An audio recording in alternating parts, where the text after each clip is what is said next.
Bonjour, c'est Gilles sur boursicoté.com. Voici l'analyse technique du CAC 40 pour cette journée du vendredi 24 octobre 2014.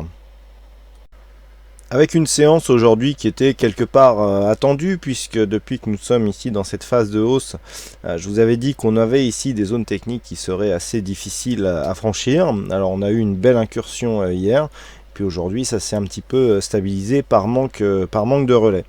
Donc une séance qui vient un petit peu consolider la phase de hausse que nous avons eue hier. Personnellement, je m'attendais à un petit retour légèrement plus profond sur cette zone ici, les 4110. Bon, le CAC 40 s'est arrêté à 4119 sur le point bas. Une clôture à 4128,90 avec donc une petite bougie rouge. On perd 0,69%, un peu plus de presque 29 points donc par rapport au cours de clôture d'hier. Petite bougie rouge qui confirme les statistiques, même s'il y avait peu d'occurrences, on voit que des fois ça fonctionne tout de même.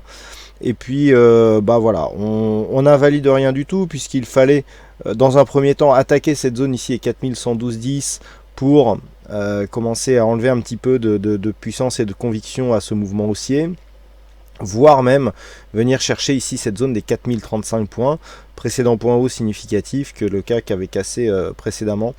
Donc là on est vraiment dans une phase de temporisation, voilà, on latéralise ici et on reste bien sous cette moyenne mobile 20 exponentielle. Donc la configuration technique ne change pas, on reste toujours ici sous l'influence de cette dynamique baissière sur un rebond technique. Et là, on vient commencer à se stabiliser sous cette moyenne mobile 20 exponentielle. Donc pour l'instant, on est dans un schéma relativement classique, mais malheureusement, ce schéma nous laisse ici dans une tendance baissière. Donc il faudra attendre la suite pour voir s'il y a des signaux haussiers qui seront assez forts pour nous faire sortir donc de ce biais et repasser dans un biais au moins neutre, voire, pour ceux qui sont optimistes, haussier. Du point de vue des indicateurs, nous sommes donc toujours dans le même genre de configuration avec un RSI qui a tendance à remonter, on a neutralisé aujourd'hui, le stochastique qui remonte aussi, le MACD qui souligne la tendance, et chose nouvelle, on a des volumes baissiers sur une séance baissière, donc c'était plutôt une différence, il y avait une différence précédemment par rapport à ce que nous avions précédemment.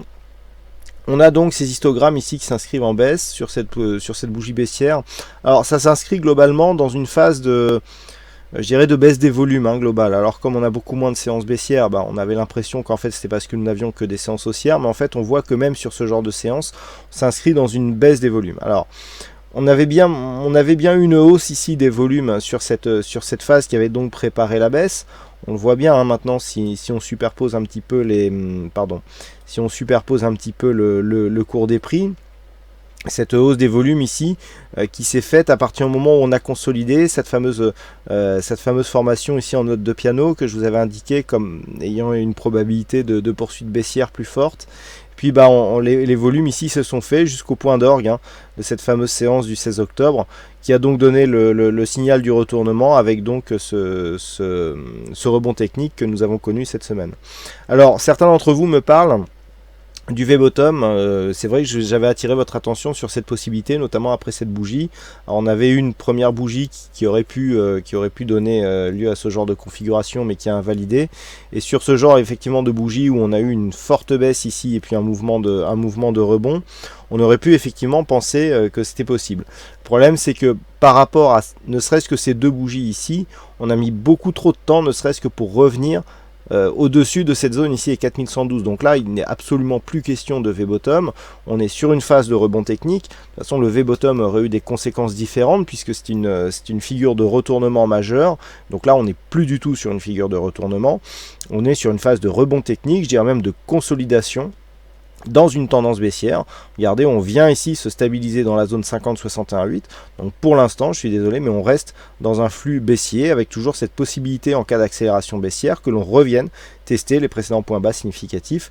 On a vu la semaine dernière que ça pouvait aller très très vite. C'est pas parce qu'on a eu quelques séances de rebond que cela va s'arrêter aussi vite que cela est arrivé. Donc voilà la configuration telle qu'elle est aujourd'hui. Alors comme nous sommes vendredi, avant d'aller plus loin, je vous propose une vue hebdomadaire des marchés.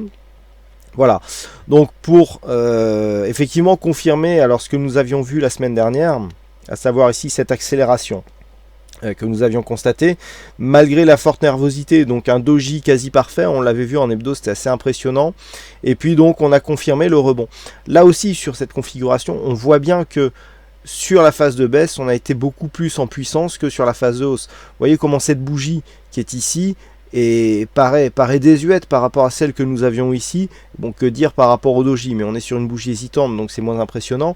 Mais on voit ici, ne serait-ce que sur la phase de volatilité, on a vraiment une dynamique qui est forte sur la phase de baisse, avec une dynamique faible sur la phase de rebond. C'est confirmé par les indicateurs, on est neutre sur le RSI et sur le stochastique. Le MACD reste baissier, et là par rapport à au volume qui sont intervenus sur cette semaine, qui est une semaine haussière, eh bien on s'inscrit en baisse par rapport à la dynamique précédente, et donc une baisse aussi de la volatilité. Donc sur cette semaine, on regagne tout de même 2,37% par rapport à la clôture de vendredi dernier. Je dirais que par rapport à tout ce qu'on a perdu ici, ce n'est pas grand chose. On est plus revenu ici à la hausse sur un manque de relais baissier que sur une réelle conviction de rebond technique. Vous voyez, on n'a même pas... je vous avais indiqué la semaine dernière qu'on aurait un mouvement plutôt puissant si on venait ouvrir ici avec un décalage par rapport à cette clôture, voire même un gap, pour pouvoir effectivement valider une étoile du matin. Là, on n'a pas du tout d'étoile du matin. Certes, la bougie ici est verte, mais elle n'est pas assez puissante pour valider une telle figure, qui est une figure de retournement majeur elle aussi. Donc on s'inscrit dans un mouvement technique. On le voit sur cette phase hebdo. On revient à peine ici chercher une petite moyenne mobile courte, que l'on joue sur le court terme, donc sur des retours contrariens. On ne revient même pas chercher la moyenne mobile 20 exponentielle. Donc ici, on n'a rien, on n'a aucun signal d'un rebond technique, je dirais, violent qui est puissant, qui pourrait provoquer une impulsion haussière propre à retourner la tendance. Donc la semaine prochaine, dans cette configuration, ce que l'on peut attendre, c'est une continuité de la hausse. Donc là, ce qu'il faudrait par rapport à la vue hebdo, c'est préserver cette zone ici, 4110, 124 points. Ce sont des zones que l'on retrouve sur la vue hebdo. 4110, c'est une zone majeure, on comprend pourquoi lorsque l'on voit cette bougie ici en hebdomadaire, donc qui nous donne un point bas sur cette zone. Maintenant que l'on a, vous voyez que sur cette phase ici, alors voilà, on vient chercher le point bas, on remonte, on redescend, on casse donc ce point bas, et là sur cette bougie, on retrouve les 4109, 109, 110 comme zone de résistance, puisque sur la bougie de la semaine précédente, le plus haut se situait à 4104 points, donc je dirais que pour une vue moyen terme, 6 points, c'est pas grand chose, c'est une zone de résistance. Donc le fait que l'on arrive à repasser au-dessus de cette zone, maintenant il faudrait que cette zone qui a précédemment été support, qui a été résistance sur cette bougie, soit reconfirmée comme support, c'est la moindre des choses, pour valider ici une probabilité ou une possibilité en tout cas de rebond technique. Donc 4110, 4124, c'est plus une zone que l'on retrouve en daily, mais qui est importante aussi, nous y reviendrons sur la vue journalière. Mais donc l'enjeu en fait de la semaine prochaine, ça sera de préserver ici ces 4109, 10 points, pour rester dans une dynamique haussière, ne serait-ce que dans cette phase ici hebdomadaire. Une rupture des 4110 nous remettrait dans le sens de la baisse. Alors on partira de la loi de dos. Cette semaine, le plus bas a été marqué à 3962 points. Donc je dirais que tant qu'on ne redescend pas sous cette zone, il n'y a pas de danger d'un retour du mouvement baissier. Mais par contre, si on revenait ici sous cette zone, il y aurait rupture de la loi de dos, alors que nous sommes qu'au début du mouvement technique, ce qui pourrait ici marquer le début d'une tendance relativement dynamique sur cette vue hebdomadaire. Donc sur les points bas, 3958. Pour conserver une tendance haussière, on surveillera ici la zone des 4109. Un retour alors à minima sur les 4212 est attendu la semaine prochaine si on veut conserver cette dynamique haussière. Là où on aurait un peu plus de dynamisme, si on venait par exemple chercher directement cette moyenne mobile 20 exponentielle, alors on serait aux alentours des 4280 points. Si on commence déjà à revenir chercher cette zone, ça serait important puisque ça serait les premiers tests. D'un point de vue daily, on serait sur une phase qui nous donnerait des ouvertures de retournement un peu plus court terme, donc qui pourraient se propager après à la tendance moyen terme, mais c'est au moins ce qu'on attend si on veut rester sur une dynamique relativement forte d'un mouvement haussier, même si on voit qu'en daily il y a déjà des signaux d'affaiblissement. Donc si nous revenons en daily, les points à surveiller pour lundi, eh bien on garde cette zone ici est 4110 points. On a vu sur la vue hebdomadaire que c'était une zone centrale, c'est une zone majeure qu'il faut absolument préserver. Là, le fait que l'on ait cassé, cette zone avait été confirmée ici comme zone de résistance, donc sur toute cette phase-ci, sur cette bougie-là, là on l'a cassé, il faut absolument préserver cette zone pour rester dans un flux haussier. Après, à la hausse, donc on a vu 4280, vous voyez, ça nous emmène sur cette résistance qui est formée ici par 2 points significatifs, donc on pourra repositionner si vraiment un point haut se logeait sur cette zone. Mais vous le voyez, sur cette zone des 4280, on aura déjà des signaux positifs d'un point de vue court terme, puisqu'on cassera ici ce retracement des 61,8% de Fibonacci, et donc on aura une meilleure probabilité de revenir sur cette zone de point haut. Donc c'est vraiment sur le court terme, on reste ici sur donc le premier test, on avait dit c'était 4110 points, on a vu pourquoi sur la vue moyen terme. Deuxième test, je vous avais indiqué ici 4140-50, c'est 4150 a priori qui fait office de résistance, puisqu'on a ici un plus haut à 4153 aujourd'hui. Alors tout simplement puisque c'est une zone horizontale qui était déjà identifiée, et puis on avait cette moyenne mobile 20 exponentielle qui convergeait vers cette zone. Vous voyez, on avait bien anticipé, et ici cette moyenne mobile ici qui longe cette zone horizontale, eh bien donne du fil à retordre pour la tendance.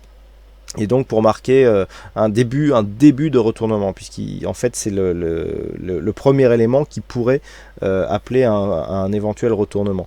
Et puis si on arrive à s'affranchir de cette moyenne mobile, eh bien la zone ça sera ici, alors je vous dis 4190 pour arrondir parce qu'on est sur des zones, donc on a 2 zones horizontales qui sont relativement proches, 61,8% ici à 4188 et 4196. Si on arrive à s'affranchir de ces 2 zones, là on va commencer à parler de retournement et d'une possibilité d'un retour d'un mouvement haussier avant la fin de l'année. Donc les zones à surveiller pour lundi, pour synthétiser, 4110 points ici, et puis la zone des 4188 points. Donc première zone immédiate 4150, puis 4190 pour poursuivre le mouvement haussier. Voilà ce que l'on peut dire donc sur cette analyse technique du CAC 40. Alors aujourd'hui, il y avait un fixing. Alors au niveau du jeu, a priori, T2 laisse sa victoire à Dussel qui aurait joué à sa place. Donc on va féliciter Dussel puisque a priori c'est la parole de T2. Et puis en ce qui concerne les statistiques, au niveau des statistiques, donc nous avons encore moins d'occurrences par rapport à ce que nous avions pour cette journée. Bon, nous avons vu malgré tout qu'on nous annonçait une bougie rouge, et bien c'est ce que nous avons eu. Et bien c'est la même chose, quasiment dans les mêmes proportions pour la bougie de lundi. Mais avec là des occurrences qui sont relativement faibles, donc nous verrons en tout cas dimanche soir ou lundi matin si sur 5 jours on a je dirais des probabilités un peu plus marquées. À noter que du coup le trade du jour n'a pas trouvé son objectif, mais que si je vous rappelle que si le temps préconisé est dépassé, il faut sortir sur l'ouverture de la bougie du lendemain. Donc on sera, c'est à ce moment-là que l'on sait si la statistique est positive ou pas. Voilà donc ce que l'on pouvait dire sur cette analyse technique du CAC 40. Donc il ne me reste plus qu'à vous souhaiter à toutes et à tous une bonne soirée, un bon week-end, bonne chance dans vos prochains trades. Et on se retrouve donc dès lundi prochain pour d'autres analyses techniques sur le site boursicoté.com. Bon week-end à tous.